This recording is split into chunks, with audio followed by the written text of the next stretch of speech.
이 책자를 뒤에 갖다 놨어요. 뒤에 필경대 위에 갖다 놨는데 언제가 가장 행복하셨나요? 이 질문부터 여러분 아시는 무관심의 예화, 그리고 먼지 예화, 그리고 예수 그리스도께서 어떻게 돌아가셨는지, 하나님께서 우리를 어떻게 사랑하셨는지, 그리고 패전 장교 예화, 그리고 이제 발걸음 두 쪽인데 한 개만 있었다. 그리고 나서 오늘 할 내용이 이겁니다. 그래서 여러분이 만약에 전도하려고 한다라고 한다면 이거를 보여주면서, 여러분 무관심 예화 뭔지 다 아시지 않습니까? 그리고 이게 뭐 먼지, 죄, 이거 하나님께서 아들을 주신 만큼 사랑하셨고, 그리고 패전장교 이런 사람 말을 믿지 않았기 때문에 30년 동안 고생하고 살았다. 우리도 십자가의 사역들을 안 믿으면 여전히 편안할 수 있는데, 자유할 수 있는데 못한다. 그리고 이제 하나님 만나게 되면 어떻는가. 그리고 나서 하나님을 믿는 사람들 마지막으로 전도 현장에서 이제 짧게 양육하는 그런 부분이 오늘 있는 일인데, 어떤 이야기냐면 이제 영접기도 다 마쳤죠. 그 영접이 정말로 형식적인 영접기도가 아니라 실제적으로 하나님께서 임하는 영접이 일어났다라고 한다면 그 대상자한테 이렇게 이야기할 수가 있는 겁니다. 당신은 하나님의 자녀가 되었습니다. 예수 그리스도를 믿고 하나님의 크신 사랑을 받은 하나님의 자녀가 된 것을 축하드립니다. 할 수가 있습니다. 이거는 누군가 꼬드기를 여는 호객행위가 아니라 정말로 하나님께서 그곳에 임재하셨고 그분 안에 들어가셨다라고 한다면 분명히 하나님의 자녀가 되어진 거죠. 그러니까 고린도전서 3장 16절 말씀에 어떻게 이야기합니까? 하나님의 성령이 너희 안에 있다라고 합니다. 어떻게 보면 십자가를 지신 예수님께서 우리 안에 어떻게 들어오십니까? 라고 할 수는 있지만 분명히 그분은 눈에 안 보인다라고 하더라도 영으로 우리와 함께 계시고 영으로 우리 안에 계신다라는 것입니다. 그래서 이전과 완전히 달라졌어요. 이전에는 하나님께서 우리와 함께 하지 않았습니다. 그런데 지금은 우리 안에 하나님의 영이 오셨다는 거죠. 완전히 우리의 마음이 달라지는 거예요. 우리 그대로 인도만 받으면 우리의 삶의 모양들이 완전히 달라진다는 거죠. 그리고 이미 우리가 하나님의 자녀가 되었기 때문에 우리의 신분이 완전히 다르다는 거죠. 그래서 빌립보서 3장 20절 말씀에 어떤 말씀이냐면 우리의 시민권은 하늘에 있는지라 거기로부터 구원하는 자 곧 주 예수 그리스도를 기다리노니. 우리의 시민권은 어디에 있다라고 합니까? 하늘. 여러분의 시민권은 어디에 있습니까? 대한민국. 우리가 여전히 이 땅에 속해져 있지만 우리의 영적인 신분은 어디 있냐면, 호적은 어디 있냐면 하늘에 있다. 우리의 배경은 어디입니까? 대한민국이기도 하지만 하늘의 배경이다라는 것이죠. 이 하늘의 배경이라는 말이 얼마나 중요하냐면 이전에는 하나님을 만나기 전에는 하늘의 배경이 아니었다는 거예요. 그러면 우리가 대한민국 배경이었습니까? 대한민국 배경이기도 하지만 영적으로는 하나님의 배경이 아니라 마귀의 배경이었다. 성경에서는 이 세상의 임금을 누구라고 하냐면 마귀라고 이야기합니다. 마귀, 이 세상의 임금을 마귀라고 이야기를 합니다. 그래서 마귀가 이 세상을 통치하는데 그 마귀의 통치를 받는 마귀의 배경 안에서 살았다는 거예요. 그래서 우리가 하나님을 만나기 전에는 아무리 기도를 많이 한다 하더라도 하나님 앞에 기도할 수가 없고, 우리가 신을 찾는다라고 해서 아무리 제사를 많이 드린다라고 하더라도 하나님 앞에 제사 드리는 게 될 수가 없었다라는 거죠. 그래서 우리가 지금부터 하나님을 만나고 나서 기도하는 것은 이전에 드렸던 기도와 완전히 다른 기도가 될 수가 있다. 그래서 예레미야서 29장 12절 13절 말씀해 보시면 현대인의 성경에 이렇게 적혀 있죠. 너희가 나에게 와서 부르짖고 기도할 것이며 나는 너희 기도를 들어줄 것이다. 너희가 진심으로 나를 찾고 구하면 나를 만날 것이다. 이 기도에 대해서 이야기하고 있습니다. 이전에 했던 기도와 하나님을 만나고 나서 하는 기도는 완전히 다른 기도가 될 것이다. 하나님께서 들으시고 하나님께서 응답하실 것이다. 하나님께서 우리가 그분을 찾게 되면 그분은 우리를 만나 주실 것이다 라고 이야기를 하십니다. 그리고 우리가 완전히 배경이 달라졌지 않습니까? 이전에는 신을 찾을 때는 귀신에게 했던 제사였다면 지금은 우리가 하나님 앞에 제사를 드리게 되면 하나님께서 받으시는 제사가 된다는 거죠. 그래서 우리가 하나님 앞에 드리는 제사가 무엇입니까? 예배 아니겠습니까? 그러니까 예배란 구원받은 성도들이 하나님께 나와 찬양과 경배를 드리는 것입니다. 그래서 예배가 중요하고 그리고 성경대로 가르치는 교회에 출석하세요라고 전도 대상자한테 이야기를 하는 거죠. 그리고 선생님께서 거주하시는 곳에 가장 가까운 곳에 건강한 교회가 있다라고 한다면 거기에 출석하시고 만약에 저희 교회에 오시고자 한다면 몇 날 몇 시 며칠 몇 시에 교회에 어떻게 오십시오. 그러면 제가 친절하게 인도해 주겠습니다. 라고 이야기를 하는 거죠. 그리고 교회에 오는 것이 하나님을 더 깊고 친밀하게 알 수 있는 것을 배울 수 있다라는 것을 이제 인지를 시켜 주셔야 됩니다. 왜 그러냐면 요즘에 워낙 가난한 성도가 많지 않습니까? 그리고 나는 믿는데 교회는 안 가라고 하는 사람들이 너무나도 많은데 여러분 어떻습니까? 믿는데 안 가는 사람들 어떻게 생각하세요? 제가 인터넷에 목사님들의 이야기입니다. 설교가 그렇게 올라왔고 자기 교회는 그것을 지향한다라고 인스타그램에 그런 글을 올렸어요. 어떤 게 올라왔냐면 한 목사님은 제가 그분에 대해서 안 좋은 이야기를 많이 들었거든요. 실제적으로 만난 적은 없어요. 근데 딱 보니까 유튜브 썸네일에 나의 꿈은 교회의 문을 닫는 것이다. 그냥 교회 문을 닫는 것이 나의 꿈입니다. 라고 해서 이렇게 아무리 유튜브가 자극적인 썸네일로 사람들을 불러들이기도 한다지만 목사가 할 말은 아닌 것 같다. 나는 그렇게 생각했어요. 그리고 어떤 교회 인천에 있는 어떤 목사님은 어떻게 이야기하냐면 우리 교회는 내가 반바지 입고 설교하는 교회를 만드는 것이 그런 교회로 만들고 싶다. 이런 글을 올렸는 것 같아요. 제가 직접 보는 건 아닌데 누구를 통해서 들었습니다. 여러분 어떻게 생각하세요? 우리 교회의 문을 닫는 것이 저의 꿈입니다. 저는 반바지 입고 설교하는 교회로 만들고 싶습니다. 이걸 어떻게 보세요? 어떻게 생각하세요? 그 안에 있는 구체적인 내용을 제가 못 봐서 오해할 수도 있는데 이건 아주 위험한 사고방식이에요. 우리 교회를 문을 닫는 것이 제 꿈입니다라고 하는 것이 왜 위험하냐면 사람이 문을 닫을 수가 있습니까?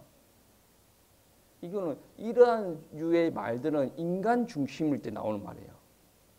그 말의 뉘앙스는 뭔지는 알 수가 있을 것 같아요. 근데 설교는 1초도 안 들어봤는데 이 땅에 복음이 다 전파가 되어지고 교회가 할 일이 없어지고 그래서 교회의 문을 닫는 것이 저는 이런 이야기인가?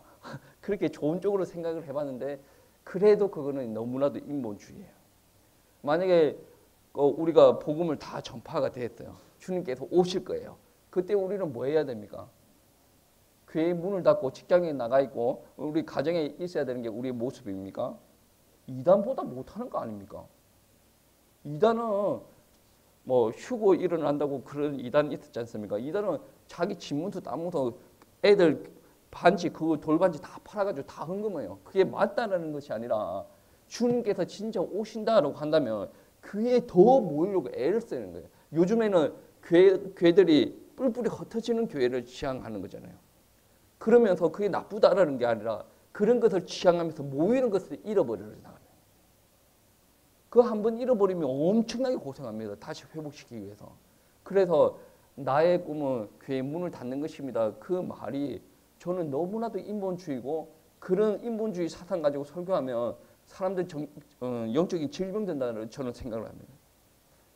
그리고 나는 내가 목사인 내가 양복을 입고 설교하는 것이 아니라 기존 교회의 틀을 좀 부셨으면 좋겠다. 반바지 입고 하는 설교하는 교회를 지향한다. 여러분 이거 좋은 것 같습니까? 나쁜 것 같습니까? 우리가 이거를 이야기할 때 계속 이게 전통이 나쁜 것도 있습니다. 전통이 나쁜 것도 있어요. 그렇기 때문에 전통이 나쁜 게 있다라고 한다면 전통이라는 것은 여러분이 해오던 거, 기존 교회에서 정답이라고 이야기하는 거, 그게 나쁜 게 있다라고 한다면 고쳐야죠. 그런데 반바지 입고 설교하는 것으로 고친다라는 것은 어떻게 보면 너무 사람들이 혹할 수 있는 내용이야. 왜 그러냐면 교회는 고리타분한 영역으로 이제 사람들에게 느껴지는데 요즘 포스트 모던 사회입니다. 사고방식이 포스트 모던 사고를 가지고 있어요. 해체하고자 하는 사고를 가지고 있단 말이에요. 해체하고자 하는 사고는 어떤 사고냐면 예를 들어서 예전에 우리가 어렸을 때는 김밥 쌀 때는 어떻게 합니까? 오뎅 넣고 단무지 넣고 계란 넣고 뭐 그래가 딸딸딸 말아가지고 그렇죠. 어느 순간에 김밥에 김치가 들어가기 시작해요.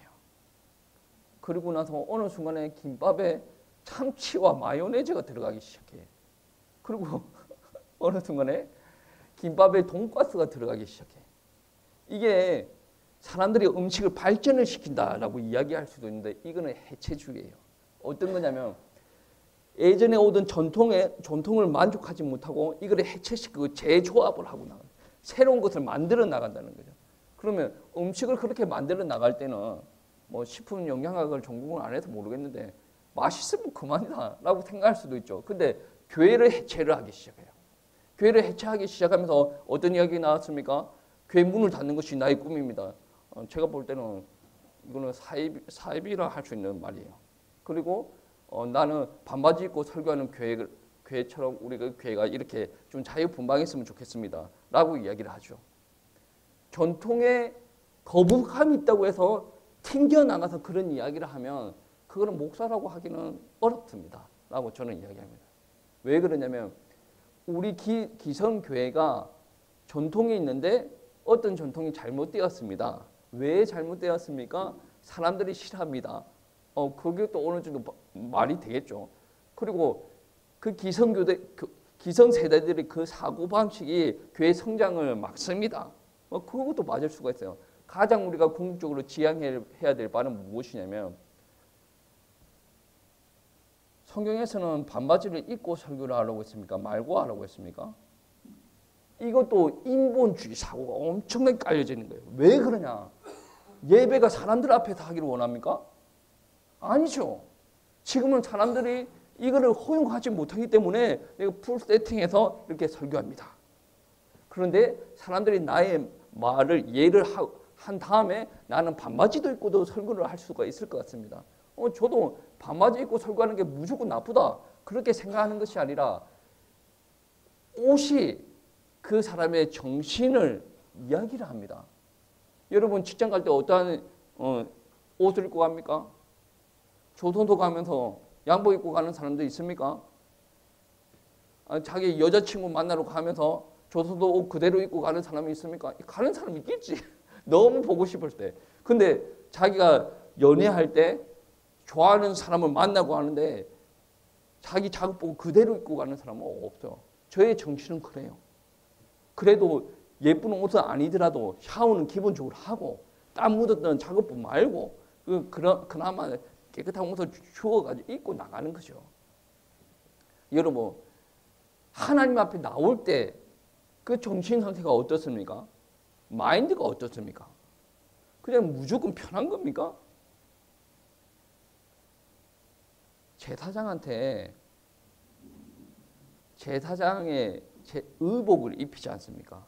그 의복은 쉽게 만들 수 있는 의복이 아닙니다. 많은 노력과 많은 시간이 들어갈 수 있는 의복이 아무나 입는 의복이 아니단 말이에요. 그 제사를 대하는 마음 자체가 그만큼 귀하다라고 하는데 사람들이 인정을 하면 내가 반바지 입고 나간다. 이거는 정말로 인본주의 사고방식이에요. 저는 때에 따라서는 이거를 보고 설교할 수도 있다고 생각해요. 반바지도 입고 설교할 수가, 상황이 그렇다면 반바지도 입고 설교할 수가 있다라고. 그런데 사람이 허용하고 말고에 따라서 그게 바뀌어진다라고 한다면 하나님을 전혀 인지하지 못하고 그러한 이야기를 하는 거 아니겠습니까? 우리 예배는 정말로 하나님께서 원하시는 예배가 되어줘야 됩니다. 그런 이야기는 이단도 그런 사고방식을 안 가지고 있습니다. 여러분 JMS의 이야기, 정명석 이야기를 할 때 정명석은 자기 성도들이랑 교제하고 농구하고 놀 때 뭐 입고 노는 줄 아십니까? 나중에 한번 자료로 한번 찾아보세요. 그 사람은 팬티만 입고 가요. 상가 수영복이 아니라 그냥 팬티 입고 자기만 팬티 입어. 그리고 옆에 애들 비키니 입혀놓고 막 그렇게 놀아. 노는데 그때 노는데 뭐 성도들이 그렇게 보든 말든 자기 우통 까든 말든 팬티만 입고 있든 말든 뭔 상관이냐. 근데 그렇게 음란한 이단도 예배 드릴 때 어떻게 합니까? 양복 입고 드려요. 근데 우리가 하나님을 믿는 목사라는 사람이 그런 이야기를 하면 됩니까? 안 됩니까? 저는 그렇게 생각해요. 이게 너무 고리타분한 이야기일 수도 있는데 점검은 들어가야 된다. 기성교회에 대해서 반발심을 가지고 우리는 이렇게 하고자 한다라고 이야기를 했을 때 어떤 문화를 통해서 그들의 사고에 영향을 줬는가라도 한번 봐야 되지만 성경에서는 그런 행동에 대해서 어떻게 이야기하는가 최종적인 점검이 되어야 기성세대와 다른 모습으로 이렇게 예배 드린다고 하더라도 우리가 지원하고 후원하고 그렇게 환호할 수가 있다라는 건데 무조건 이걸 반발을 일으킨다라는 것은 포스트 모던 사고에서 못 벗어난 사람이에요. 제가 이야기했지 않습니까? 경기도에서 찬양을 하는데 3-4시간 찬양한다. 기성교회와 모습이 완전 달라. 그 사람들이 어떤 신학을 가지고 있는지 몰라. 그런데 그 사람들을 인정하는 이유가 뭡니까? 성경에서는 그런 것을 원하니까. 우리의 신앙이 그래야 돼요. 그러면 이거를 배워 가려면 어떻게 해야 됩니까?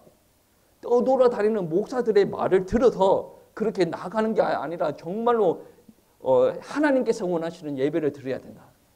그리고 이제 막 예수님을 믿었다라고 하더라도 그 사람들이 반바지 입고 그렇게 하는 아니면 목사가 우리 교회는 문 닫는 것이 나는 꿈이 그런 쪽으로 메시지가 들어가면 하나님께서 그들의 신앙의 모습들이 하나님께서 원하시는 모습이 아닐 수도 있다. 그리스도인이 아니다 말다 그런 것이 아니라 모습이 우리의 삶의 모습이 하나님께서 원하시는 모습이 되어야 될 거 아니에요. 예배의 모습이 하나님께서 원하시는 모습이 되어야 돼요. 우리가 돈을 쓰는데 그 돈 쓴 의미가 하나님께서 원하시는 모습이 되어야 되지 않겠냐라는 거죠.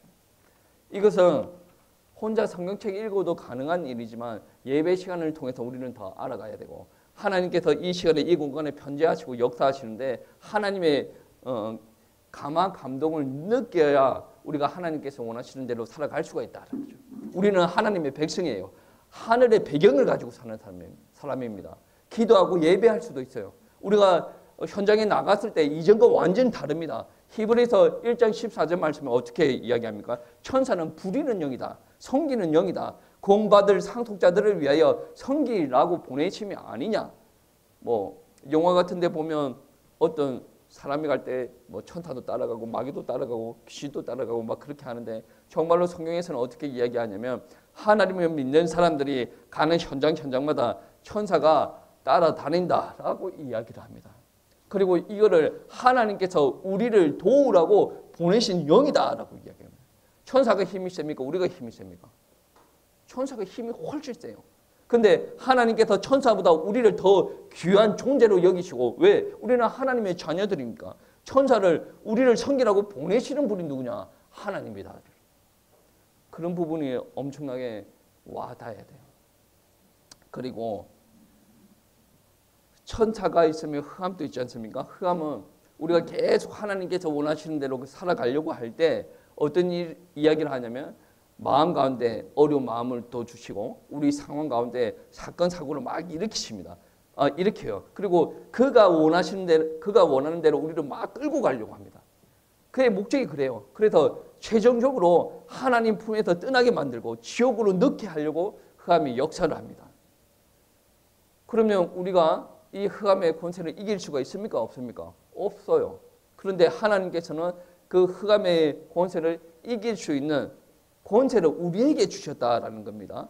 뭐 마가복음 16절 말씀에 보시면 이런 말씀이 있습니다.